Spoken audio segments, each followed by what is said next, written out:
Andy, I want to talk about bones and joints. That's a major issue. I mean, it's your skeletal system, musculoskeletal system, is it's just in the listings for the impairments. There's been some recent changes in the way Social Security looks at bones and joints and muscular and skeletal problems.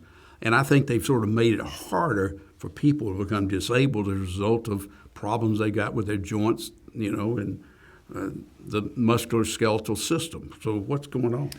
Great question, Les. And just to also explain to our audience what a listing is.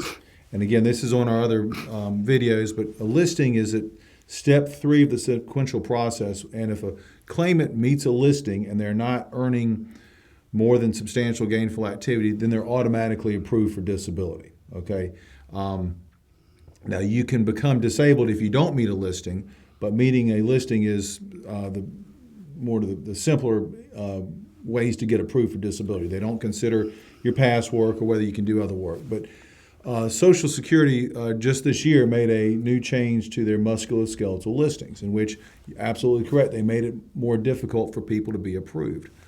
What they used to consider was if someone, for instance, if they had issues with the back or a weight-bearing joint or an amputation, whether a leg amputation, whether they could ambulate effectively. Okay, now they gave some examples in the old listings about what that meant, but again, that's something of a vague term, whether you can ambulate effectively.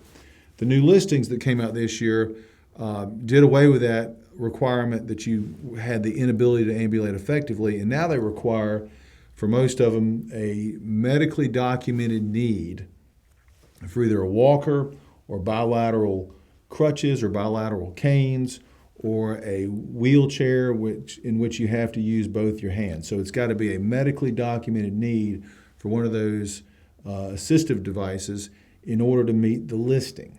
So a doctor has to prescribe that and say it's medically necessary? Because, you've got clients come in there and you say, well, do you have a walker or a cane? Well, I do. I got my mother's old walker.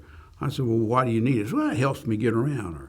Or the cane. I got my old grandmama's cane. I use that to walk around. And they may need it, and it may be medically necessary, but Social Security's not going to take their word for it. You need a doctor who says you need a cane, basically, or you need a walker. Absolutely. Just because they got it from the grandmother doesn't mean it's medically necessary. It's got to be documented. And of course, just because they may not meet the listing doesn't mean they won't be found disabled. Right. A listing, as I explained it to people, if people can remember, they probably don't. We used to have pigeonholes where people get messages and letters. Like you go by the reception desk and they put. It might be the old hotels. You see it in the old movies where they put messages in all these little boxes. The pigeonholes. So if they can put you in a box, you win. If they can't put you in a box, they got to figure out what to do with it. Absolutely.